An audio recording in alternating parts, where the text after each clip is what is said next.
Hello, this is Darryl Davis, and we've got a very special person with us today, the president of Compass Growth, and that's Rory Golod. Did I say that right, Rory? Yep. All right, good. I've been practicing for several days. Um, so before we get started, I do want to introduce and give a little I was really impressed, Rory, that so correct me if I'm wrong on any of this stuff. You had a BA from the University of Richmond, where you won the Robbins School of Business Plan competition in 2008, which is impressive because business planning is so important. Then you did global analytics for Bloomberg, strategic operations for that software company, Yext, I think. Yep. Yes, Yext. Yep. Okay. And but what I'm really impressed about is how you joined Compass before it was actually called Compass. It was Urban Compass 2014. You hold multiple leadership positions. And the reason why I'm impressed with that is because when you have, as a business owner myself, when you have somebody who comes in on the ground floor, where you Mm. only had like 20 or 30 people in the company in one office in Manhattan, and you've grown to the level where you are personally. I'm sure that Robert and the rest of the leadership team are blessed to have you because obviously you're a good team player to be around as long as you have. So that's awesome. So thanks for being here. That's very kind of you. Thank you for having me. I'm a big fan of yours and everything that you do. Thank you. Yeah, it's been an amazing journey. I've been in Compass for 10 and a half years. And I joined, as you said, when we only had about 25 people in the whole company. We were Urban Compass. So we weren't even Compass yet. Our branding, our logo, none of that existed yet. And we were in one small office in New York City trying to figure out this business. And fast forward 10 and a half years, we have now over 40,000 agents, over 500 offices. We're the number one brokerage by sales volume in the country. And I've been just really lucky and fortunate. I've done just about every job that has ever existed at Compass at one point or another. And so now my role is I'm president of growth. I oversee communications, and then I also run half of our core business. So we split our business into two halves, the East and the West. My Hmm. colleague Netta Navab runs the East, and I run the West. So I still am very close to the day-to-day of our agents. Awesome. Now, because we have two groups of people on this call, pretty much. Some of these are our coaching members. They're called power agents, and then there's another group that may not even know me. So, just to give a little background for everybody, so I've been in this business for over 35 years. More than half my life is eat and sleep and drink of real estate, either as an agent, broker, manager, or as a now author and coach. So, this conversation is going to be real important because there has been so I predicted that when we had the settlement and what that was going to be with the class action lawsuit, when all Hmm. of my colleagues were telling people, don't worry, business as usual, nothing, there's no change happening. I was telling all of our coaching clients, no, I could plan for the worst, hope for the best. And we're going to see a major shakeup. So our power agents were prepared for the shakeup that happened. Well, I want to prepare everybody that the next lawsuit is on the horizon for NAR, and it's going to be an antitrust violation over the CCP. And unfortunately, people that I respect in our industry are using Compass as the distraction and the scapegoat to justify their opinion and their position on where they think we should be with the CCP, and they're driving us over a cliff. Now, before I go any further, Rory, I want to share with everybody. I want to create a listening and a context of who I am in the matter of this because I don't want people to misunderstand why I'm doing this with you. And so I'm going to share a screen. So this is a little different. Sarah, you can spotlight me. And what I'm going to share is just before we get into this serious conversation. And by the way, gang, everybody that's on this call, we're going to hopefully have time for you to ask Rory specific questions as well. Definitely. But I want everybody to know where I stand on this. Number one is me and my company, my coaching members, we believe in Realtor, we believe in NAR. And I'm saying that because I'm going to sound anti-NAR. I am not. Every agent who has a real estate license should be a member of NAR, period. But I don't like what we're doing. MLS is the absolute best solution for homeowners, I believe. I believe there's exceptions, but MLS is great. I'm not anti-MLS.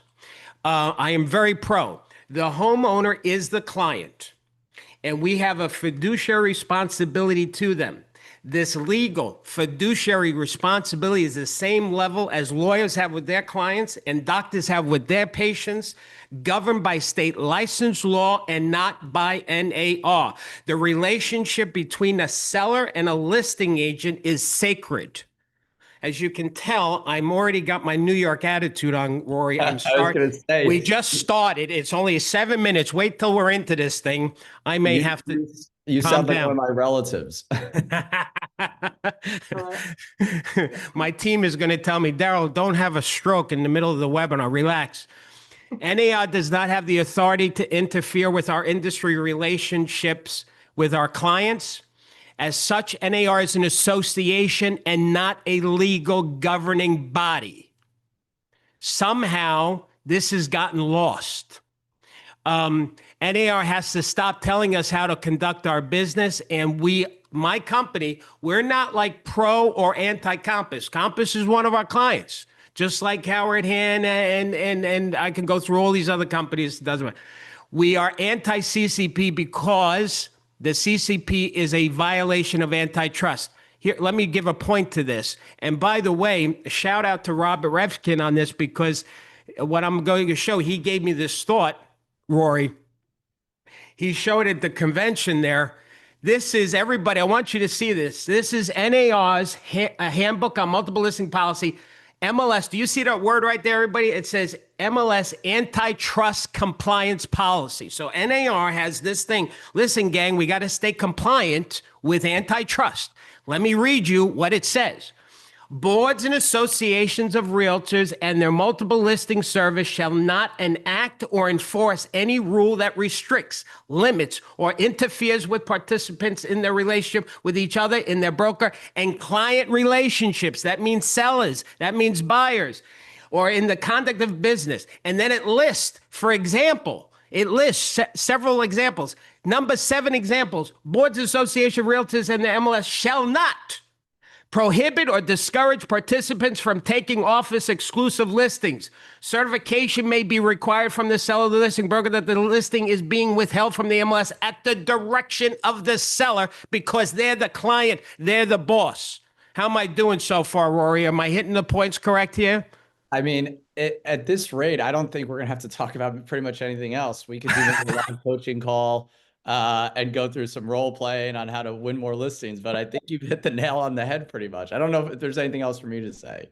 No, come on. No, we can't. All right. But wait. All right. So, Rory, thank you for that. Now, listen, Rory, I want your opinion on this. Mm-hmm. So I want to go over this chart. I created this chart for us last night. It was up till 1 a.m, getting ready. I was so excited that you were doing this with me, and because I'm committed to making a difference with the industry and getting clear on cutting through the noise. So I created a chart. This chart shows the pro-CCP people. This is their talking points. I'd like to get your opinion on each one of these. I have my opinion in that last column that says truth. So, for example, the pro-CCP people. Rory, before I do this chart, can you explain to the audience, for maybe we got some new agents or whatever, they don't understand CCP, what it is. So can you explain it? So CCP stands for the Clear Cooperation Policy. I like to call it the Compass Rule. And the reason for that is because you got to go back to where did it come from. Back in 2018 and 2019, Compass was championing the concept of what's called a coming soon. Coming soons have existed long before Compass. All it was were listings that were on compass.com. So our website, which anybody can access, any person can go to compass.com and they could see these coming soon listings. And what they were listings that were going to be, as they were called, coming soon. They were going to go onto the MLS. They were going, then once they were on the MLS, get fed to all the aggregators and all the portals, but they were first on compass.com for a few days. Now, why would they be on compass.com first? They were on compass.com first because compass.com does not show days on market, does not show price drops or price change histories, and shows the true listing agent. And when agents were going to sellers, they were saying, look, let's make sure we build our exposure in phases. We want the most exposure, but we should do it in phases. No company, no brand, no service takes a product and just throws it out there for the whole world. So we're going to put it on compass.com as a coming soon. We'll put it on there for a few weeks. You don't have to worry. We're not going to start that days on market clock, which is the killer of value as that goes up and up.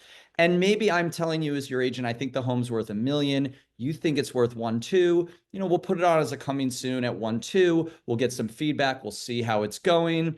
And then it will go to the MLS and it will go to the full market. And we'll make sure we're priced accurately, because pricing is difficult enough, let alone doing it without any feedback. And by the time it's hit the MLS and it's gone out to all the portals, because it's been on compass.com, people have seen it. I've probably gotten some inquiries. Our first open house probably has more traffic because now we're not starting from zero and we can be better positioned. It was incredibly successful. We talk about seller choice. Sellers chose to do that, right? Their agents didn't force them. The seller said, sure, why don't we do this? And it got really popular. And there were thousands of listings that were on compass.com before they went to the MLS and before they went to the portals. Now, go ahead. What happened was that NAR and certain MLSs and probably some companies got together and said, we don't like this because this threatens the control we have over the industry. If listings are not forced into the MLS and portal ecosystem, then that threatens the monopoly we have. Now, again, I love the intro part you included, that first slide, because everything you said on there, we fully believe at Compass. We believe in a strong MLS. We believe in there should be a strong trade group that lobbies for the best interests of agents. Everything you said, I fully agree with. But at the same time, you cannot tell sellers and agents that they can't get creative in how they want to market, that they can't have every option available to them. And what happened was NAR, MLSs, and probably some companies got together, had a meeting, voted to come up with the clear cooperation policy, which says any listing that is publicly marketed needs to be in the MLS within 24 hours, which effectively killed that program. Now, what they did was they took all those listings that were on compass.com that were not pocket listings. They were not off-market listings. Anyone could see them just by going to compass.com. And they effectively forced them to all become pocket listings. Because then at that point, the only way you could pre-market, test price, get feedback from other brokers was to then do a private exclusive or an off-market. So that is what CCP is. And I think the biggest confusion, the biggest point of contention and confusion around CCP is I think some agents think that it's a rule to prevent agents from other companies from withholding inventory. But that's not actually what it is. Every company believes in sharing of information. I will say it on record for everyone here. Compass would share all of its off-market and private exclusive listings with any firm, any company that agreed to not alter the listing, monetize the listing, or change it in any way, meaning put someone else's name on it. Right. Let me ask you a question at this point, because this is how I used to do it as an agent. And by the way, before I role play this with you, I want everybody to hear what I'm about to say. And that is this. If you don't like Rory's answer, if you think he's full of bunk, if you, Compass, they just want to line their own pocket of money on ba-da-ba-ba-ba, fine. If that were true, that still does not give NAR or anybody the right to tell that company how to run their friggin' business, because that's an antitrust violation. They can do whatever they want to do. And that's the part people are missing. That's the part people are missing. Our industry's missing. Now, I very much agree with you there. Rory, this is how I did it. Okay. So I'm going to ask you a question. Let's make believe I'm back in real estate. You've got an exclusive listing. It's coming soon and it's not on MLS. Hey, Rory, I saw your listing at 1010 Hunter Lane. I know it's not an MLS, but can you do a co-broke with me? Because I got a buyer that I would love to show the house to. I think it'll be a slam dunk. Can we do that? Go. Absolutely. Okay. Thank you. All right. Now let's go back to my chart. What I like you to do is I like you to comment on the pro CCP's talking points. And Sarah, if you'll spotlight me again, please. And so that way people can read it. I'm sorry about the small print, but there was a lot to say. Promotes cooperation. So pro CCP is saying it ensures all MLS participants have access to available listings. What say to that? What do you say to that? Absolutely. If you're a participant in the MLS and you pay for the MLS, you should have access to all the available listings, right? So, and that's, again, I think a lot of this is trying to get to the fact from the fiction. Compass is not encouraging a strategy for the purpose of withholding listings from the MLS. Compass's only purpose for existing is to help agents give more choices and options to their clients, so those clients have better outcomes and those agents win more business. That's it. That's all it is. So yes, I very much agree with that. All right, so here's my thought on it, because and let me clarify my chart. It's almost like the pro CCP people are saying that you need this rule of CCP, clear cooperation policy, putting on MLS within 24 hours in order to promote cooperation, suggesting without CCP, we don't have cooperation. Well, my truth to that is, we've been cooperating since 1885. The first sharing of MLS or listing information, not MLS, information was in Chicago in a meeting, a bunch of brokers, they stood in a room and they basically shared their listings. So that was the pre-MLS system. And we've been doing that since 1885. So CCP or no CCP, we still would cooperate. So that's... Well, and to add to that, let's go before CCP. So CCP was 2020. Compass was founded in the early 2010s. Okay. So we existed as a company for years through 2010 to 2020 in that decade.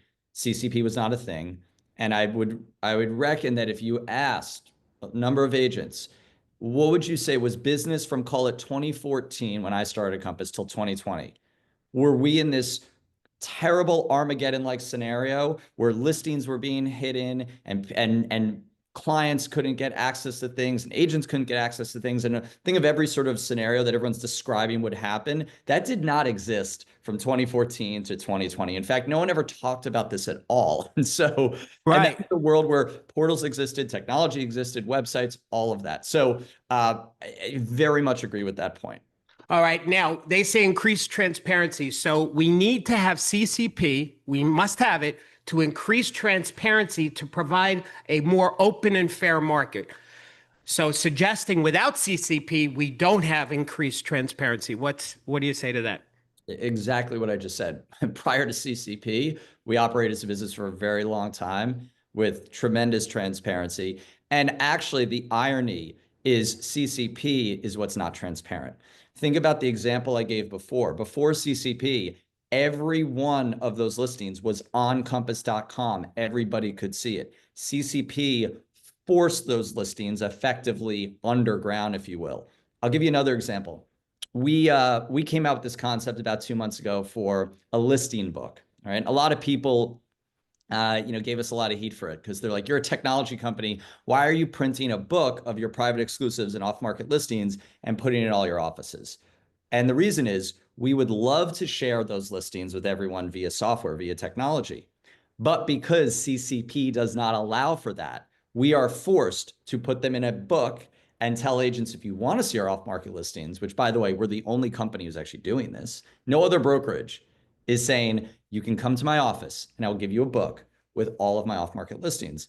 But we have to do that because of CCP. So what's more transparent? Compass wanting to share every one of its private exclusives and off-market listings with every brokerage, or CCP forcing us to not be able to do that, have to put them into a book and tell people they have to come to our office to see them. Well, so, and here's what I say to the people that say in CCP, well, you have to have CCP for transparency. I'd say, okay, As a listing agent, we have fiduciary responsibility to the client, not to the market. Plus, transparency is the wrong word. We can still be transparent and have an exclusive listing, which is what you just said, Rory. So I want to say it again to all of my CCP colleagues that are saying you must have it for transparency. No, you don't need CCP. You can still be transparent. Rory just gave an example.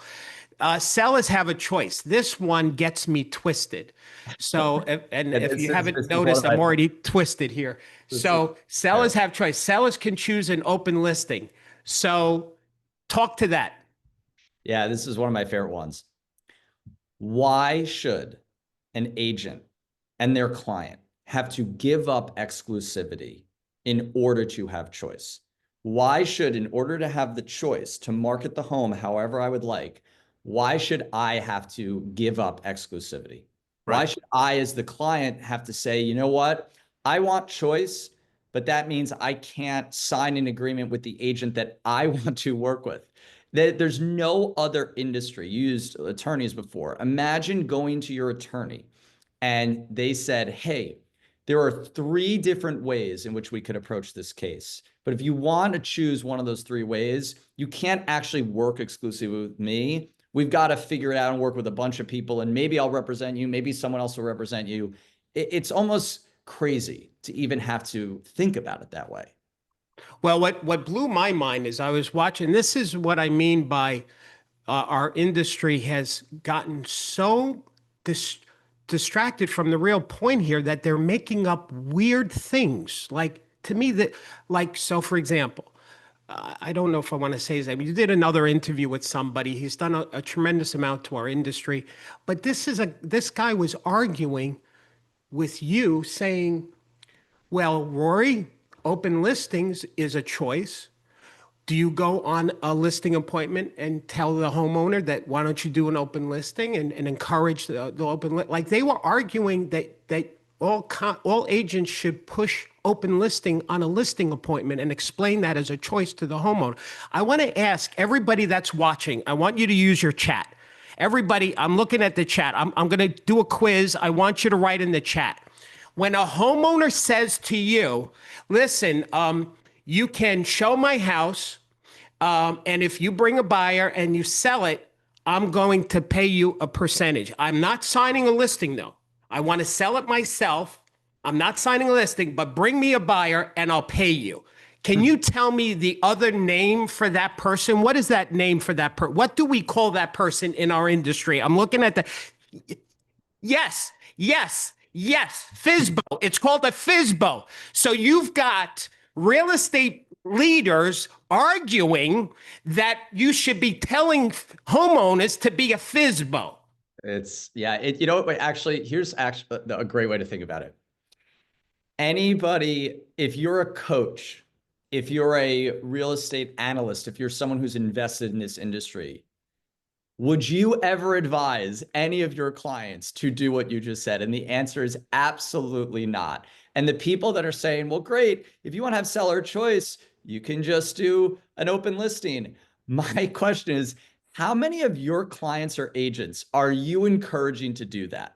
And the answer is 0, because as you said, that is not an actual answer. That is a made-up concept to try to create an argument that makes no sense. Exactly. This is what I mean by and Rory, the reason why I'm getting so excited, and I apologize if I'm annoying anybody that I'm being too excited.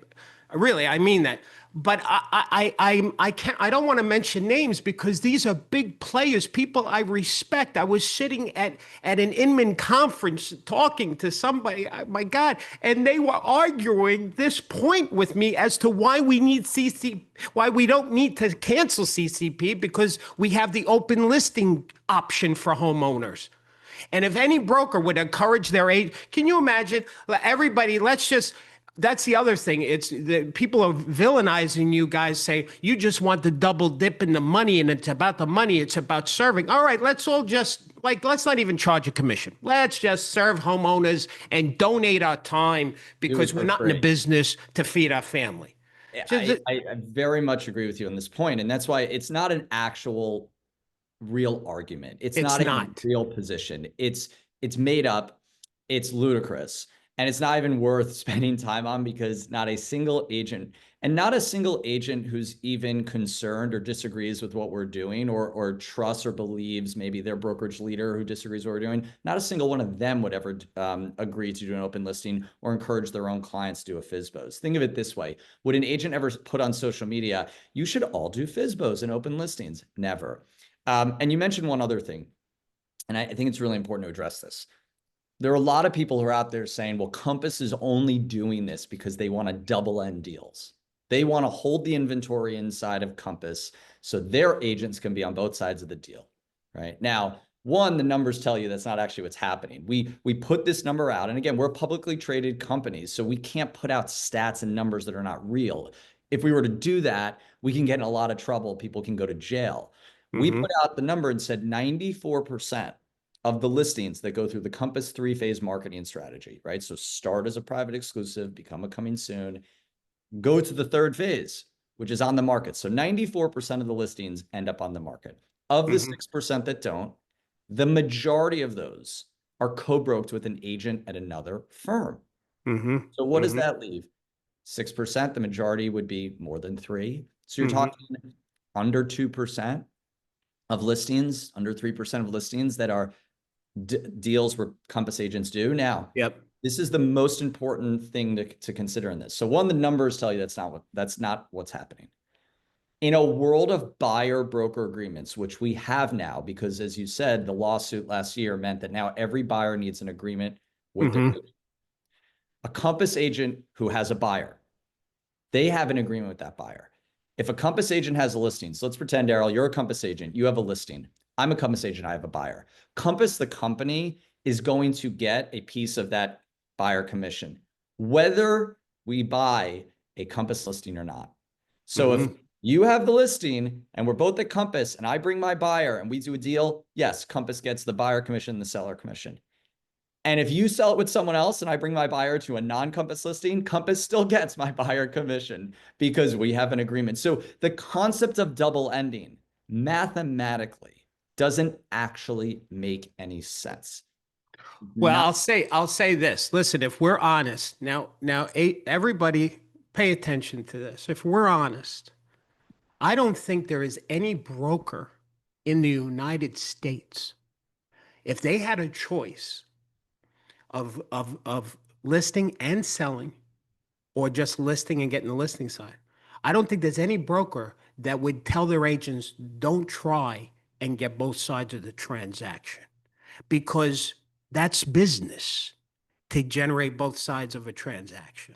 Now, if you do it at the risk of hurting the seller, giving bad advice, well, that's a fiduciary violation and legal license problem. So no, this is how I used to do it, Rory. I used to say to a homeowner, and by the way, just to the agents watching who are in states that discourage dual agency, that's a state thing. And in some cases, there's actually license law that you can't do dual agency in a handful of states. So that's the exception. But like me as a New Yorker, I would say to a homeowner, Mr. and Mrs. Hunna, what we can do is go right to MLS, but there's another option. We can just do it in-house for 30 days. I would like to do this for you. Here's why. Have you ever had the holidays where, like my wife, when we do the holidays, she used to be a pastry chef, by the way, Rory. So when we have family over, that's a real asset during the holidays. I'm telling you. So, but here's what happens. She's in the kitchen. Chef thinking get out of it. But people, the family, they want to help. So they come into the kitchen, they help. And of course, she's wonderful. She smiles. Thank you to everybody. And then when everybody goes home, she yells at me for not keeping them out of the kitchen because it's in the way. So this is, I say to a homeowner, instead, when there's another agent involved in the transaction, you got 2 cooks in the kitchen, there's more possibility and opportunity for a communication breakdown. Whereas if I'm only one in the kitchen and the buyer has a problem, I can deal with that problem quicker than if I got to do this telephone chain, talk to the selling agent, the agent talk to the dealer. So now I will say honestly, if we don't go to MLS right away, we're not going to maybe have the activity. We may not get the surge. and it could impact the price, but it'll be a smoother, quieter transaction. It's up to you. So that's how I presented it, Rory, because I believe that's true. I believe it's better for my client to have just me do both sides versus having the whole thing. And so as long as you explain it honestly and they choose, that's the choice that they have. And by the way, there are some homeowners, you know this, Rory, that they would choose to maybe lose a few thousand because they want peace. They don't want a whole bunch of Mama Malouk agents coming through and overwhelming them. And how we know this is true is that's why iBuyer even worked. Some people, they knew they were losing money when they did the iBuyer, but they liked the idea of no stress, quick and easy, right? Well, let me share a couple of things around Yeah. that. Compass, we have never once, ever in the history of the company, ever promoted, encouraged, coached, or taught people on how to double end deals Okay. or dual agency. We are Okay. completely agnostic to it. Okay. Certain states, as you said, do not allow it. Certain agents, I know certain agents who don't want to do it. I was spending time last week with one of our top agents in the company, an agent who did $112 million transaction. $112 million transaction, one of the most Wow. expensive homes in the Wow. United States. And so this is someone who is incredibly successful and said, you know what? He's on a team. Said myself and my co-team leader on our team, we Okay. really try not to represent both the buyer and the seller. That's their choice. And some agents choose to. And as you said, some clients are fine with that. The truth of the matter is 80 to 90%, I don't have the exact number, of transactions in our business are co-broked, meaning an agent's repping the buyer and agent's repping the seller. And that cooperation is good. That's good cooperation. Mm-hmm. Sometimes a buyer comes in directly to an agent, they do a transaction. There has been this sort of push, if you will, that people think that this is all we're doing is trying to do that. But again, there is no benefit to Compass because one, a number of the states you can't even do it in. Number Mm-hmm. two, I just explained, we don't make any more money if that happens. So if you assume that our intent is just financial, let's just assume that for a moment, we're not benefiting more so from that financially. And third, ultimately, it's going to be the choice of the agent and the client. I Mm-hmm. like to think that the agents at Compass, because we have the most productive, the most successful agents in the industry, are doing things based on the best interests of their clients and are not doing this because they're trying to double end a deal. And I think it's really important to sort of really understand that point. And by the way, once again, like I said at the beginning of this, is that even if you guys were the nastiest, worst vulture thing like people are trying to make you out to, that's none of anybody's business. There's laws that say you guys run your business the way you want to run it, and if you do anything illegal, you'll create your own class action lawsuit. Well, Everybody will sue Compass in the United States. and that's exactly the point. Now, there's another thing I think that's really important to mention here because I'm hearing a lot of the narratives that are sort of coming up right now are focused on this idea that maximum exposure is what you should be focused on. Listings need to be seen by everyone, right? Compass has never come out and said that's not the case.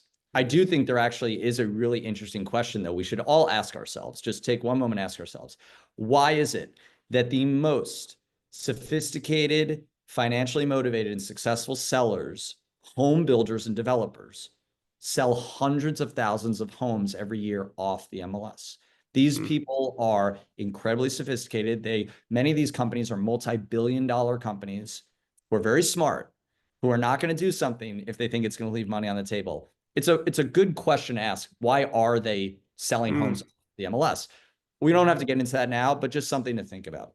Well, and just from a double standard standpoint, so nobody's attacking the builders for not putting their Or houses on not MLS. exactly. So that every home builder is allowed to do exactly what we're saying. I think this is such an interesting thing that's lost in What us. everybody has to understand who's watching this, and we've got to spread the message, is that the Compass attack is a distraction from the truth which is the MLS. And by the way, I am not anti, for people who came in late, I'm not anti-NAR, anti-realtor. I'm the opposite, pro-realtor, pro. And this is why I'm passionate about that NAR is crossing the line and breaking antitrust laws based on NAR's own antitrust policies, for gosh sakes. Let me finish this chart with you because I want to make sure we get all this here. And then let me just, I got to make myself, Sarah, spotlight me because thank you very much. This next one is benefits consumers, more agents, more showings, higher selling price, and buyers see all houses for sale. So by forcing all agents to put all listings on MLS, it benefits the consumer because it's more agents, more showings. What do you say to that? This is exactly the point I was going to make before, which is it is called the Compass three-phase marketing strategy for a reason. There are three phases. It's not the one phase strategy, which is off market. No one ever sees it. This is a marketing strategy. This is not a sell your home off market strategy. I think the biggest confusion point, and as you said, most of the people that are pushing this know this is the case. They're just trying to sow confusion. This is not Compass encouraging anybody to sell your home off market. Selling your home off market fully for the whole transaction is usually reserved for bespoke, unique situations. But we are encouraging homeowners to evaluate and make the choice to decide is, do they want to leverage the principles of multi-phase marketing to build interest and anticipation so that when they do go to the MLS, when they do go to the open market and they get all the exposure, they're priced right, they're positioned right. They didn't just burn a month of useless days on market. They don't have useless price changes that hurt their property, and they don't look the same. One of the things that I think is very, it's almost funny when you think about it, is imagine going into a living room, into a listing presentation, and you're meeting with the seller. And the seller says, talk to me about what your marketing plan and strategy is going to be.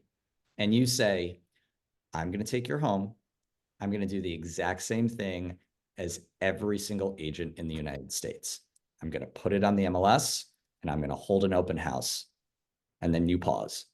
That seller is going to laugh and say, why am I hiring you? Right. Versus an agent who comes in and says, look, I have multiple options and choices. We can do this so many different ways. We can pre-market it as a private exclusive for 5 days. We can test price. Maybe you're not ready to sell yet. We need a photograph. We need, you know what? I want to get some feedback. Maybe there's some stuff we got to figure out. We want to tier the exposure like a movie trailer, build it up so that we do hit the market. More choices for sellers equals more success for them. Sellers are not asking for less choices. No seller is saying, I want one way to sell the home that's the same as everyone. Right. Absolutely. Very good. Well, my thought on this is that when acting as a listing agent, your job is to benefit the seller only, not consumers and buyers. That's another point people are missing. The fiduciary is to the seller if you're to the seller, period. Agent. Yes. Period. And stop. So does it hurt buyers, consumers? If a listing is just with one company and other agents don't know about it, does it get a little less communicated out to all those buyers? Yes, it does. Absolutely. But once again, everybody, NAR does not have the right to tell me how to work with my seller, my client. That's my client. It's not NAR's client. And if my client says, I want to keep it quiet, I don't want my neighbors to know, I don't want open houses, I want to listen, what burns the heck out of this, I don't understand this, that if I'm a realtor and a client wants to hire Darryl because they love me, I've been working with him for years, and Darryl, I don't want nobody else in my house except for you. I want to sign with you. And I have to say to my seller, well, because I'm a realtor, I can't not take your listing exclusively and advertise it in my newspaper or put it on my social media. I got to keep it quiet because they're telling me that's what who the heck, what? Yeah. I don't understand how realtors are not pissed off on this topic. Yeah, it is. it's one of the things that I think is the hardest to actually stand behind, which is how are you telling sellers who own a home, you're NAR, you're an MLS, you're Zillow, none of those entities the seller is hiring. They did not invite them into their home. They did not interview them. They did not place their faith in them to sell this asset. How come they are then dictating how the seller is going to choose to sell the asset? The decision should be the agent and the seller. That's why. Exactly. And to stop. And to stop. Period. Now, all right. Let's. All right. And one other thing that's I think really important here, and someone mentioned this in the chat, being a NAR member is a choice. Here's the problem. We don't actually have choice in our industry. If you're an agent, think of it this way, you're an agent. How do you operate in a world where you're not part of the MLS? You can't. You can't. How do you operate in a world where you decide, you know what, I do want to give my clients choice. They want different ways to sell, different ways to market, but I'm going to rack up thousands of dollars of fines every single day that I try to do this. You can't operate that way. So there is not actually a choice. And that is at the crux of what makes this antitrust, is because there is no choice. You're forced to do something. We are not forcing anyone. Any seller can sell their home. In the world we would love to see, the seller makes the choice, the agent executes on their behalf. Exactly. All right, and I have something on that about what you just said. All right, it says there's another one that gets me crazy. Well, obviously, this all gets me crazy. Promotes fair housing compliance. So you must have CCP because it helps prevent discriminatory practices that could arise from limited exposure. What do you say to that? So last summer, when we were really digging into this, we met with two of the biggest home builders in the country. And we've met with a lot of home builders, a lot of developers, massive companies that obviously have been selling millions of homes in this country for a long time.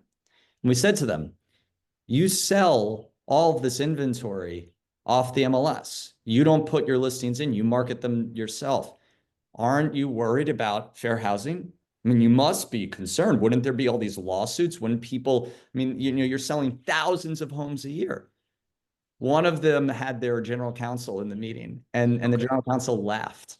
And he said, that's funny. That's a really good distraction from NAR. I get what they're doing. That's really interesting. That's pretty funny.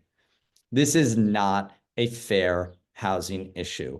We at Compass also hired one of the top fair housing attorneys. Again, we're a publicly traded company. We are clearly out there in the open. We're a target. The last thing we would want to do is do anything that would be against fair housing. And they reviewed every single thing and said, this is not a fair housing issue, which is why there's no lawsuits about fair housing, because it's nothing to do with fair housing, because every consumer can go to compass.com, see the coming soons, and that every consumer, we actually have it advertised on our site. This is how many private exclusives we have. If you'd like to see them, call a Compass agent or now go into our office, ask to see them. No other brokerage is doing that. I've looked at all the other brokerages' websites. I don't see a box on their website that says, we have 100 private exclusives. If you want to see them, let us know. Well, here's you're a class act, Rory, because you're so calm, cool, collected, and you speak eloquently. Not me. Here's my thought on it. LOL. So the only way to stop a seller or a listing agent from being a racist is that they have to put it on NAR's MLS. That's my thought on it. That's so stupid. All right, this last one I'm just going to do real quick. Having all sales, days on market, etc., is vital to the public and to other agents. This argument, if we don't put it on MLS, then we may not have data like list price, sales price, when did it close, da da da. So agreed, all listings should be listed on MLS for sales data, but that doesn't mean all agents need to show it. So you can still put it on MLS, but put it on as an exclusive before CCP, saying, listen, right now, they're just with us. If you want a co-broke, you can call, et cetera, et cetera. So here's the summary. Here's the noise. Compass is blank. Fill in the blank. Compass is the devil. Compass is selfish. Compass is the wants just the money, all that other stuff. The real issue, home sellers, share your listing with all realtors or we're going to interfere with your fiduciary relationship. That's the real issue. And that's what everybody's got to pay attention. Everybody's got to stop throwing tomatoes at Compass. Because here's the other interesting thing, everybody, is that Howard Hanna Real Estate, one of the biggest companies in the United States, they're also not engaging. Hadi said, hey, we're not participating with the CCP. I don't see nothing. I don't see no tomatoes being thrown at Howard Hanna. Now, granted, you guys are stepping up. You're fighting a good fight, Compass, and that's probably why you put the target on your back. I get it. And that's why I respect you guys. You're taking a stand and you're pushing back. But here's what a monopoly. Here's the antitrust violation. When you have a monopoly, and you have abusive behavior, that's when you're going to start seeing a lawsuit. And there's two companies that are lining themselves up for that. And it's clear to me that this is what's happening. One of the things, Rory, that Robert said, which was really interesting, Zillow. The other thing that's getting me crazy too is I'm seeing all these brokers and some other speakers who are acknowledging or giving applause to Zillow. Zillow cares more for the customer. They're policing our industry better than we are. What the hell? Zillow they want to be the next Expedia for real estate. They're spending so much money. Have you seen all the ads Zillow, Rory, saying Zillow is the friend of realtors or whatever that thing is? They've got to post it everywhere because they're trying to counteract the fact that they're not our friend. But this is what Robert said. It's almost like we forgot that 3.5 years, Zillow bought 20,000 homes as iBuyer, convincing homeowners to sell off the MLS, right? So there's a few thoughts on that. Yeah. So anything else you want to add here? Look, I think you hit the nail on the head that people are like, oh, there's going to be all these lawsuits. There's going to be all these lawsuits. First off, they know there's not going to be any lawsuits. That they know that. The lawsuit, if there is one, is going to be on the companies and the entities that are acting against the fiduciary, to your point, of the agent, and ultimately engage in monopolistic and antitrust behavior. And again, there's no other industry that I'm aware of where the people doing the work, in this case, agents in our business, but in any other industry where the people doing the work, serving a client, are told and forced by a trade group and other companies that they're not a party to, that they have to do something a certain way. And what I don't understand is, why is it that other companies and people in this industry are so afraid of giving sellers and agents choices? What are they so afraid of? Why are they so worried about that? Why do they want every agent to be the same? Why is it that our industry has to have the same exact marketing plan for everybody? In a world of us as agents and in real estate trying to create more value, shouldn't we be getting more creative? Shouldn't we have more options, more choices? Think of it this way. The people who, and if I'm an agent, I would be looking to the people whose job it is to help agents grow their business, right? Compass only exists to help agents grow their business. Darryl, your job is to help agents grow their business. Tom Ferry, his job is to help people grow their business. Tom Ferry has the 4-phase marketing plan program. He's coaching agents on we have a 3-phase. He has a 4-phase. Do we think that you and Tom and Chirag Shah and Steve Scholl and Melanie Klein and all these real estate coaches, that agents pay them money to help them grow their business and better serve their clients? How is it and why is it that they are helping to coach agents on how to do this, but then broker leaders are saying, well, no, don't do this? I keep coming back to the same question and concept, which is, why would you give a seller less choices? We should be giving sellers more choices. We should not be trying to make everyone the same. And that will ultimately help our industry. That will absolutely help agents. What I'd like to do is I'm going to show really quick, because I want to get it in the can, a recording of these specific violations of antitrust, so that way everybody can see the real problem here. Sarah, spotlight me again real quick, and then because I want us to get to questions as well. The clear cooperation policy, why it's the next industry lawsuit, is it contradicts fair housing goals. Pro-CCP supporters argue that not listing on the MLS could promote steering and discrimination, but the opposite is true. By forcing quiet, private, in-office showings without public promotion, it actually becomes easier for a broker to steer properties to preferred buyers since fewer eyes are on that listing, which is what you said a moment ago, Rory. By NR saying you can have an exclusive, but you can't promote it publicly, just keep it in-house, that's actually more chances of fair housing violations. That's because absolutely right. right? Okay, here's another one. Monopolization, market allocation. By the way, gang, that's an actual antitrust legal term. Now, monopolization and market allocation. By forcing participation, CCP effectively prevents other listing platforms and models from competing, which would be interpreted as an illegal, etc.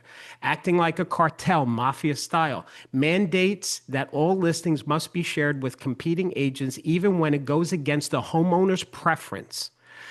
Here's another one.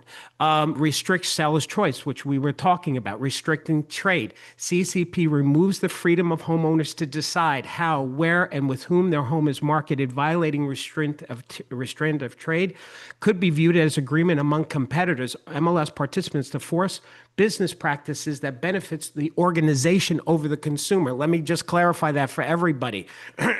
By NAR saying we all have to put it on MLS, where we have RE/MAX, Compass, EXP, we're all competing brokers.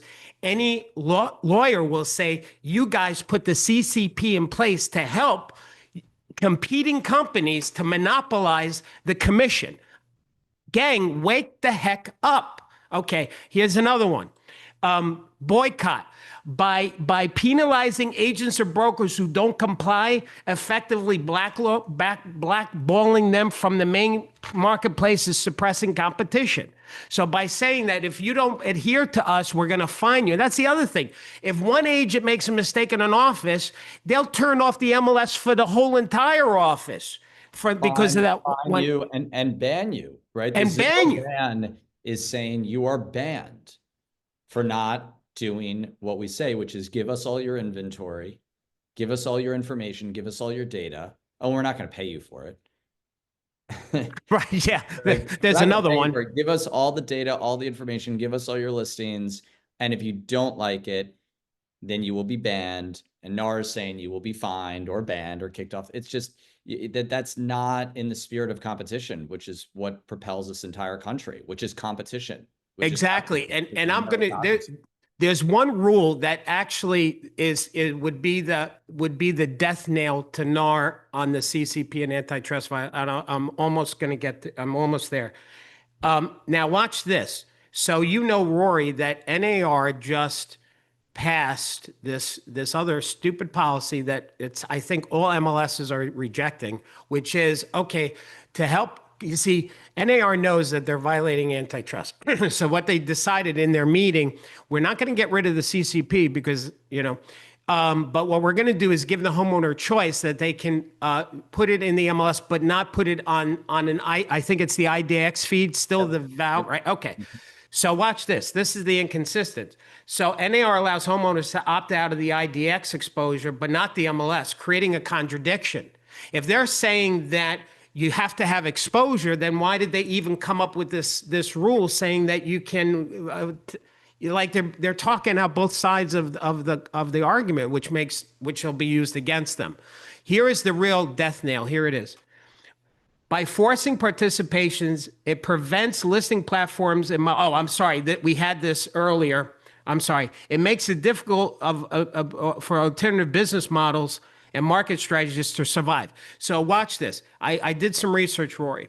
So they're saying that when you're an agent and NAR, that you must put it on MLS within 24 hours of you publicly marketing it because supposedly that's better for the consumer and everybody else, right? Okay. So, well, what if an agent says, fine, I'll adhere to that.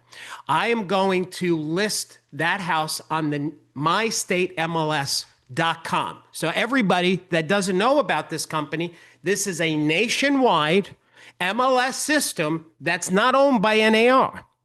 So that means I should, as a realtor, to adhere to the CCP, I'm going to list it on mystatemls.com. Yeah? No, because the fact that NAR doesn't own this company, it's still a violation to the CCP. NAR folks, pay attention. We're going to get sued and we're going to lose because we're going to have to wind up settling. And just to remind everybody, the CCP has only been around for 5 years. What the hell did we do since 1985, 86? I think we were fine without it. Now, there's one other thing, Rory, that Mr. Refkin did, which was brilliant. I saw him say at his keynote saying that this is one of the rules that NAR has, that that any association can fine any member up to $15,000 for one violation. And so then I looked at the MLS list of violations. I looked at the ones that were $1,500 or more, and then I did another little research. I decided to look at other associations. You know, the American Bar Association, the American Dental Association, the American Nursing Association. Guess what? Not one of these other associations fine in the thousands of dollars. You know what they do if you break their code of ethics or something like that? They throw you out of the association or you get suspended. There's no fines. But why are they fining? Why are they fining? Well, watch it. I'm going to because they're using the money like this over here. This $45 million. This is the boardroom at NAR. This is really nice. This is a beautiful office. I'm going to quote Warren Buffett. The nicest office that exists in our entire industry. I mean, listen, it's impressive. But let's quote Warren Buffett. This is from his shareholder letter in 1980. Many of the business misadventures I've witnessed were preceded by the construction of an imposing new corporate headquarters. Tall marble headquarters often signals short-lived profits. There's too much money that's happening. I want to show you I'm going to skip over. I want to show you one other thing here. I'm going to skip over here. This is, by the way, I'm never speaking at the NAR convention, and that's fine. This is our leadership. And I put here, well, who's going to do the right thing for our association? This is how much they get paid to volunteer. Christine, 180 grand a year. Craig, the treasurer, 200 plus. Kevin, 265. Kevin, 400. So over a 4-year total, if you go from vice president to president, that's how much money you're getting paid as a volunteer at NAR. There's something wrong that needs to change. You touched on so many good things there. I think a couple of things to just kind of highlight. You know, one, you're absolutely right. This is about control and it's about money. If a company was started tomorrow, XYZ company, and they created a website that effectively tried to operate like one national MLS that had great technology, great mobile app, great tools, right? We all know most of the MLSs provide very poor technology. Most of them don't even have mobile apps. The interfaces are still 30 years old. I mean, ask yourself, every day we use Instagram and Uber and Spotify and LinkedIn. Is the experience on our MLS technology anywhere near that? No, not even close. So what about if a company came along and said, you know, we're going to do the same thing as an MLS, but we're going to give you really great technology and better tools? They wouldn't be able to do it because they would be banned. They would be shut down, be able to get any listings. So that prevents competition. When competition is prevented, progress can't happen. So subpar products and experiences continue. And that is why we don't have better tools at our disposal. So you're absolutely right. It's also about money. Right now, NAR and MLSs get every listing for free from every agent. And then they take those listings and they sell the data to all sorts of companies, home appraisal companies, mortgage companies. Why do you think when you buy or sell your home, you all of a sudden get all this marketing and all this mail and all this stuff? The data is sold, right? So the agent never sees any of that money. That's the agent's listing. The agent's the one who went out, won the listing. The agent paid for the photos. The agent worked on the actual listing. They never get paid. I say this all the time. It's just like the NCAA back in the day, where college athletes made the schools all sorts of money. They sold all their jerseys and they never got paid. It's the same exact thing.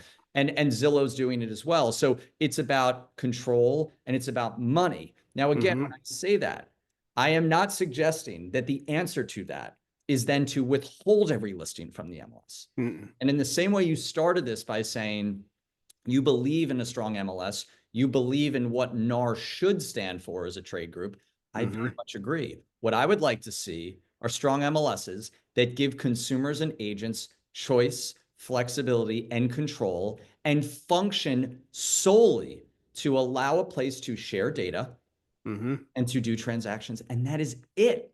And are not there to monetize, are not there to do this just to control.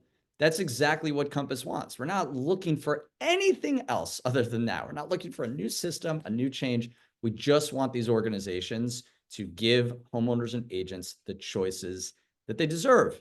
That's it. Exactly. And anyone who disagrees with that, I don't understand how you can disagree with that.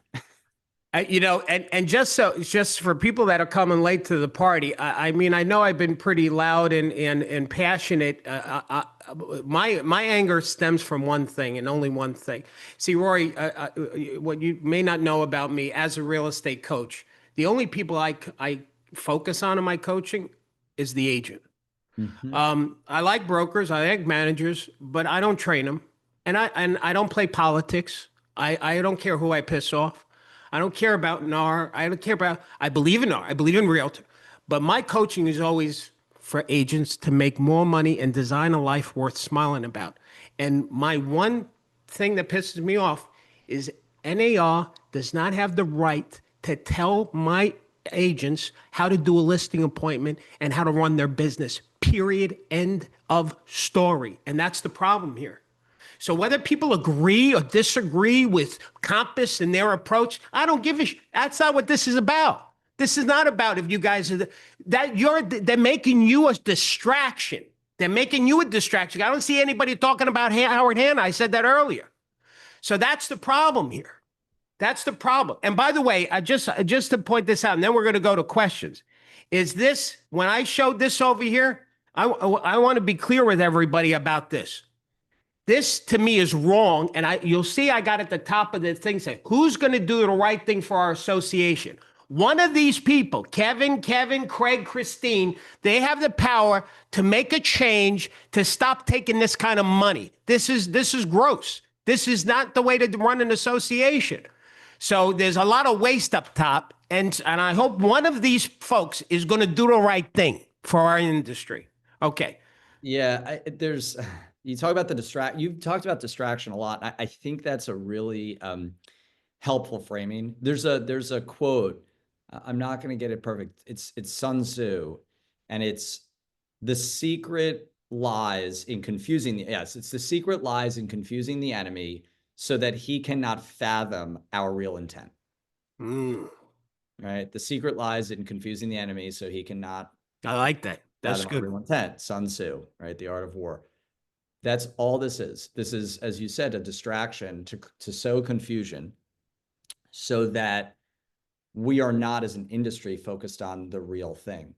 I don't know why people are doing that. I have theories and opinions, but I'll reserve those. But I think at the end of the day, you hit the nail on the head.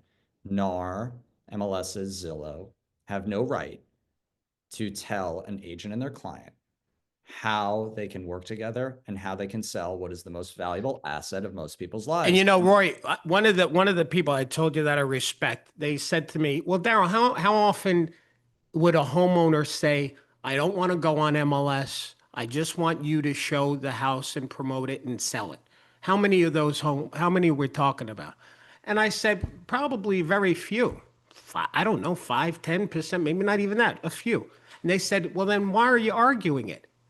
Because it's an antitrust violation that this association is an association, that not a legal body telling agents based on license law, this is how you're supposed to run your business. Stay out of it. Well, actually, I'll flip that.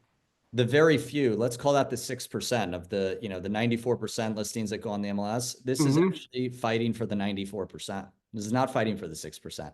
The 6% of listings that stay off market, those are Compass listings. And I believe there's a public stat available where Anywhere said, and I again, don't quote me on this, but I'm pretty sure there's a public stat that they put out that said they do about 6% of their transactions are done off market. So very few transactions are actually done off market. This is about the 94%. If there's one thing that I would hope that people could get from this conversation, right? It's that the Compass three-phase marketing strategy, the strategy that Compass is encouraging homeowners to evaluate and make the choice on how they want to sell their home, is a marketing strategy. It is not a sell your home off market strategy. It is 3 phases. The third phase is going onto the MLS and going to the broad market. If this were a strategy of sell your home off market, it'd be called the one phase strategy, and we would call it the Compass off market strategy. That's not what this is. All this is Compass agents going to sellers and saying, we have many different options and choices. We can have it off market for a few weeks, for a few days. We can test price. We can get positioning right. Getting price right is so important. I saw a stat from MRED, the MLS in Chicago, and it was looking at different brokerages, and it was their price to sale comparison. Compass was at 100.4%. So what that means is that when our agents price a home, they get 100.4% to their price. So they get a little more than what they priced it for, which is great. Properties, which Compass also owns, was at 100.4%, about too. Every other company was under 100%. What does that mean? Those agents aren't pricing the homes as well because on average, they're getting less for the home. The strategy is about pricing. The strategy is about marketing. The strategy is about building interest and anticipation so that when the listing goes to the MLS and goes to the broad market, you're set up for success. That's what it's about. And these organizations should not be telling agents and clients they can't do that. We're actually working on more steps. There are 3 phases. I think we're going to come up with a couple more. There should be 5, 6, 7. There should be as many as agents and their clients want. And once again, when I've heard you guys say this, and then I've heard the other side say, yeah, well, that's not true. That's just what they're saying. And once again, I say to that, who cares?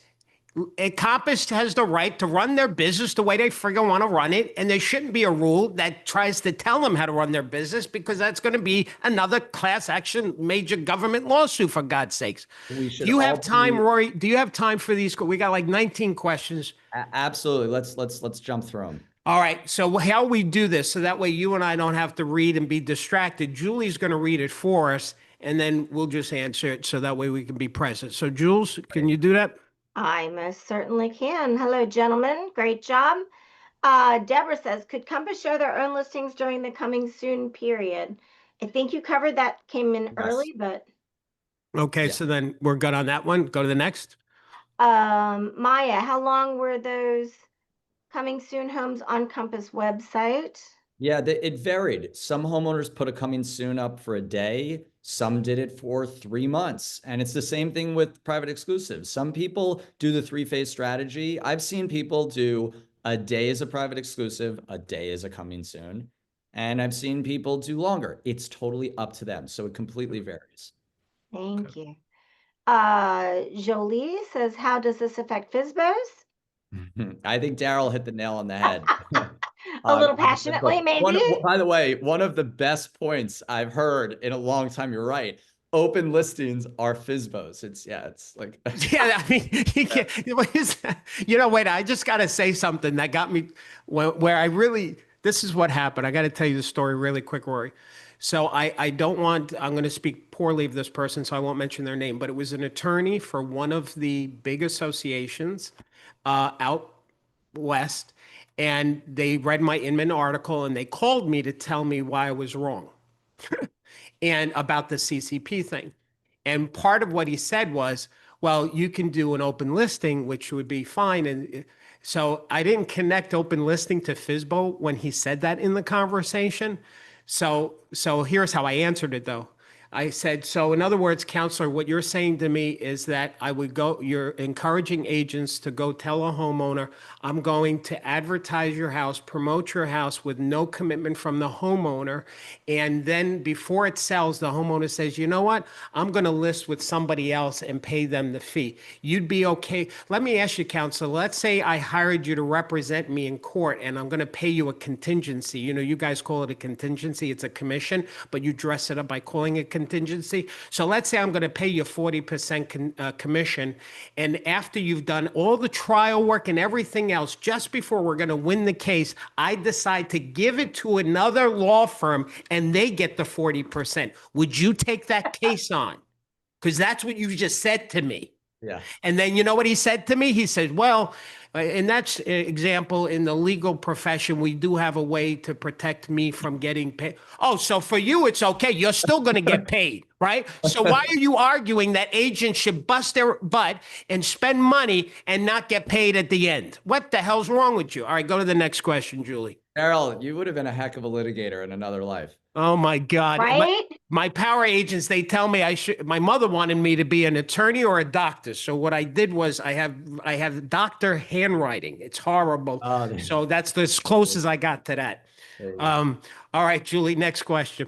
Well, what I do love is that you both have brought metaphors and analogies into this conversation today. So I think you guys are a little simpatico in that. Is it the New York thing? I don't know. We'll see.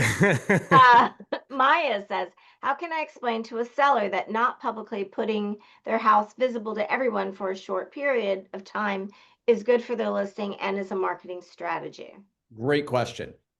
What you're doing in that period of time is actually preparing for when it is public, right? When you only get one chance at launching the home, you only get one chance. Once it hits the MLS and that days on market clock starts and everyone sees it, right? We've all been there where listings after a while, what do you say to a client? Ooh, there's that listing's stale. It's been on the market for a while. It's not priced well. You get one shot. All right, I keep coming back to the Hollywood premiere, right? You get one chance to premiere the movie.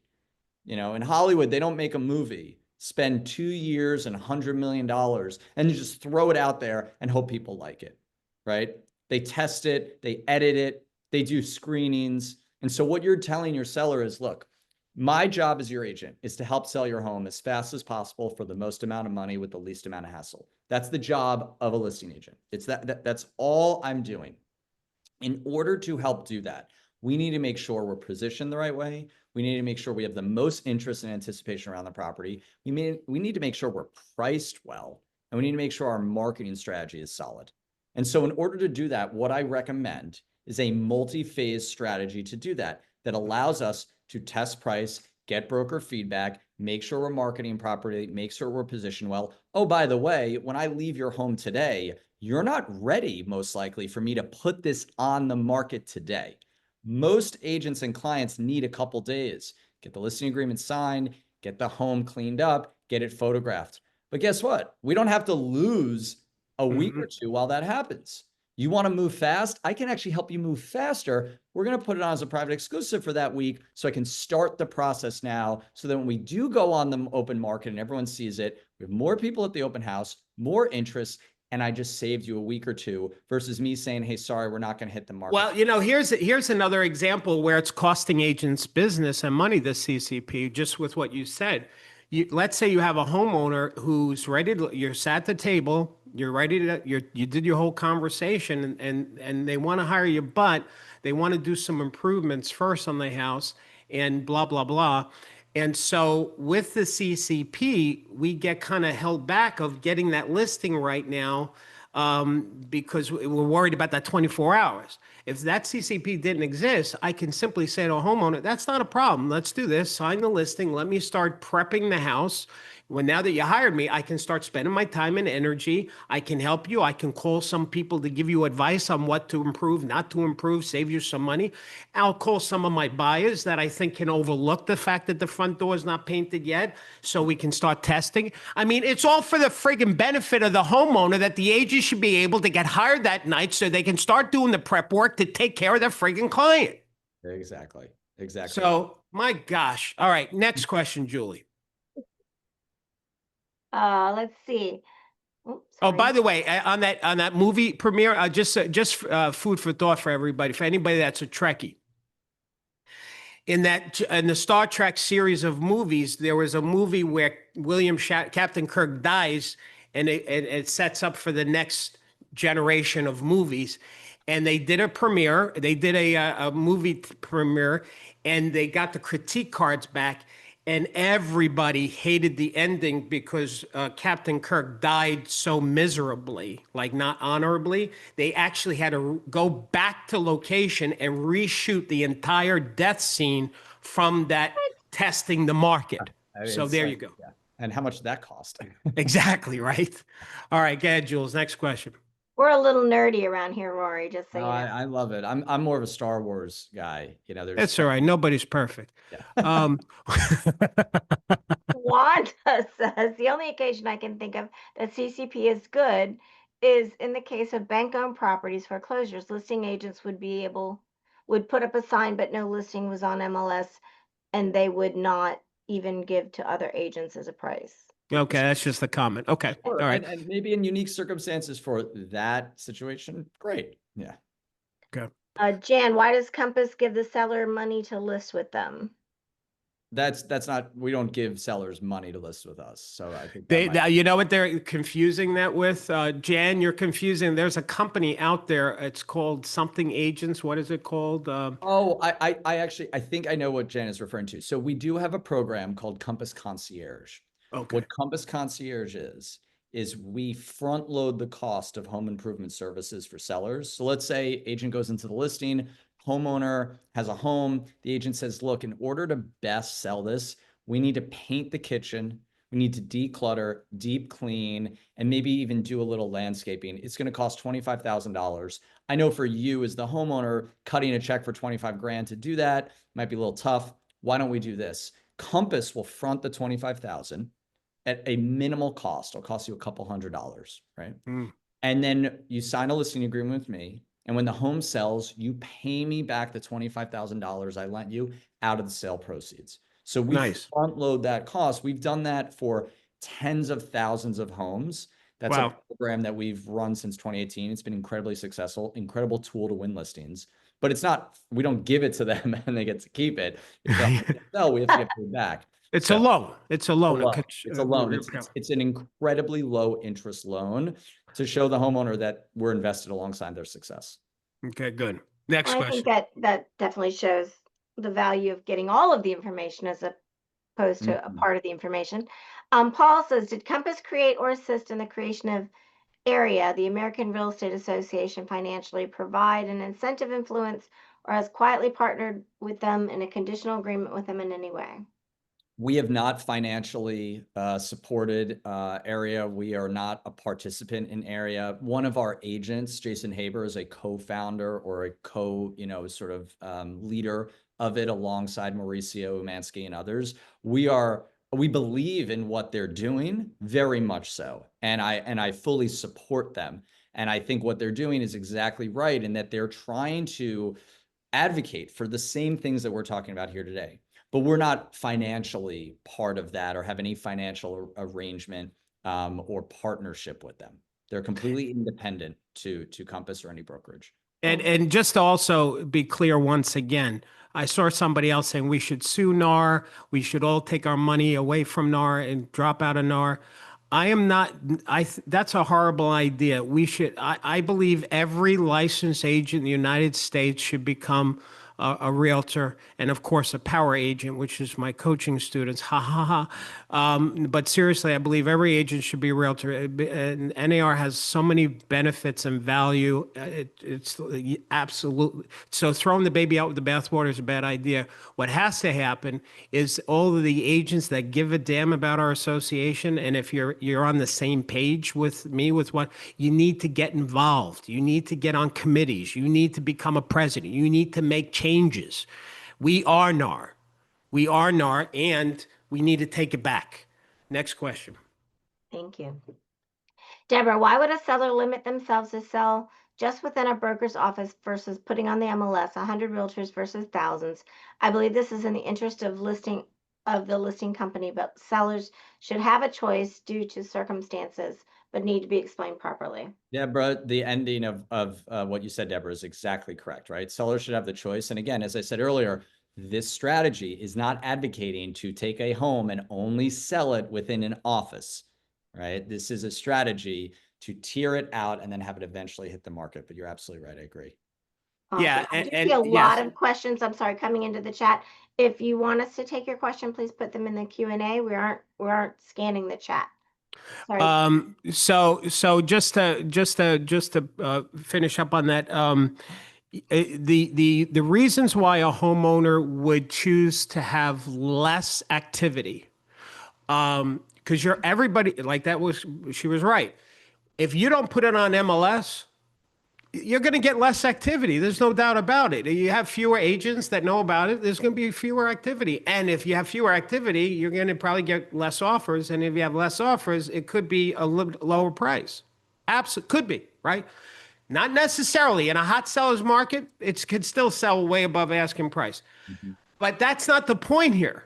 The point is that NAR should not be telling you how to interfere with your fiduciary relation with your client. Now, the client may decide, Hollywood star, they don't want people to know. It could be they don't want their neighbors to know. It could be they just don't want a whole bunch of real estate salespeople coming in and day out in their house.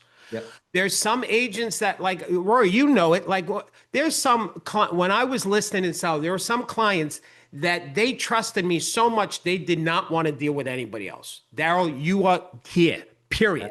Nobody else. I was on a listing presentation last weekend for a really special home, actually in Long Island, and same exact thing. There you go. All right. Got next question, Julie. Paula says, once we advertise, we get calls from buyers. That implies automatic dual agency. So if a seller doesn't want dual agency, we only advertise to buyer's agents, or when buyers call and we're too small to assign an in-house agent to rep them, we tell to get a buyer's agent to negotiate against us. Yeah. So, Paul, let me just address that really quick, Rory. So, first of all, gang, dual agency is not a dirty word. So let's just stop treating it like it is. Okay. Now, I know in some of your states, you don't practice it. In Florida, somebody said it's against the law. No, it's not against the law in Florida. They just call it a designated agent. You can do it, but I do know in Florida, for example, you're all brainwashed to not do it, to discourage. But it's not a law that says you can't. What?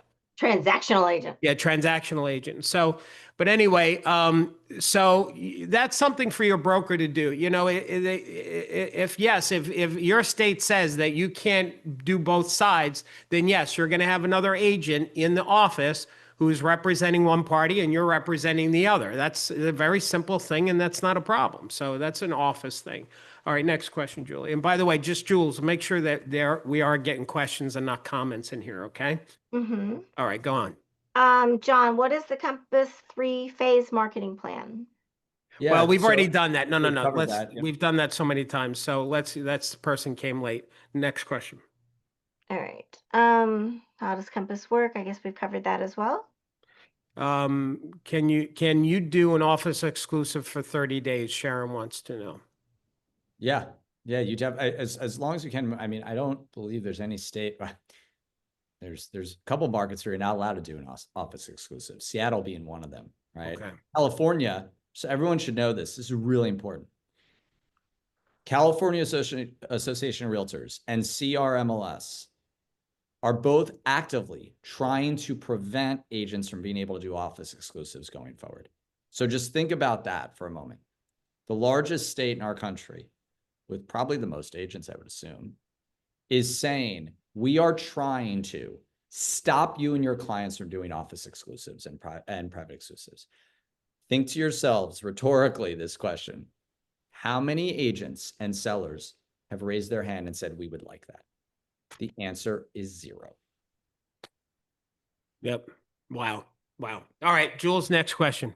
Yeah, Eugenia, this question's for Rory. Some Compass agents here in Florida do not answer calls or inquiries as effectively they should. How can we reach out? That's any any Yeah. agent, right? If they don't, email me, Rory at Compass, because if there's a call, we got to make sure they're on it. You send me an email, Rory at Compass, I'll make sure they get back to you. I love it. I just thought, okay. Melissa, how many Zillow employees are on the NAR board? Do you have that information? I'll let Darryl handle that one. Yeah. So That's a legal guy. Yeah. So gang, one of the trainings I did, if you are a power agent, is Zillow is not our friend. And in that webinar, I actually show the names of the people who are Zillow employees who have been named to NAR board positions of influence.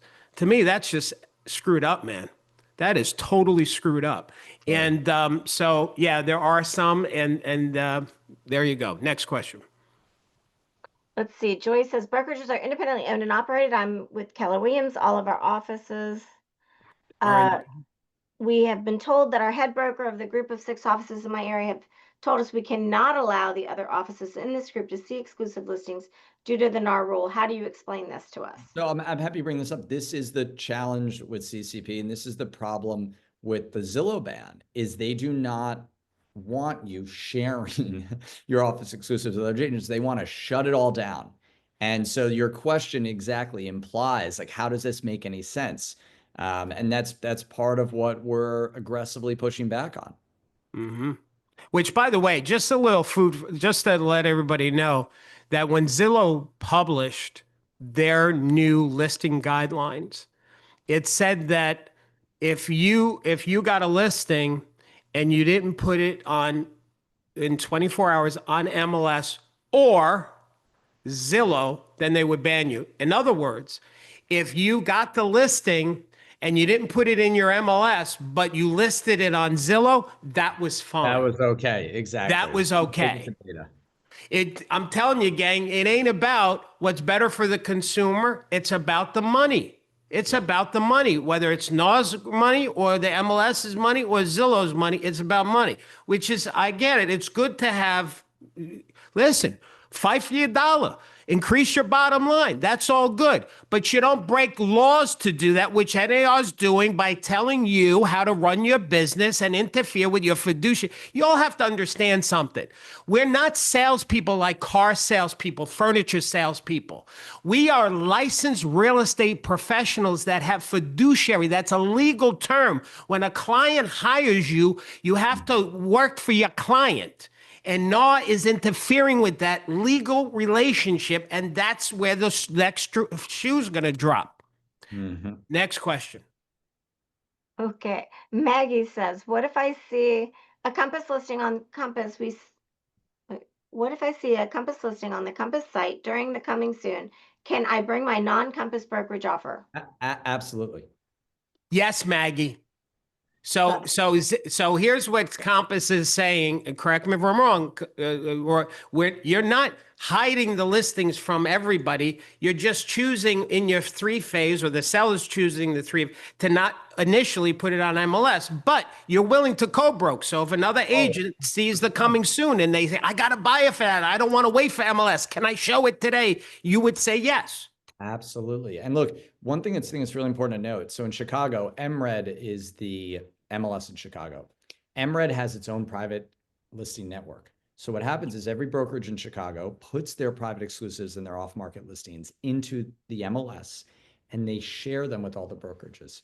If that system existed in every market, Compass would love that. We would be so supportive of that. So again, I'm trying to be very clear that we want to share our off-market inventory with everyone.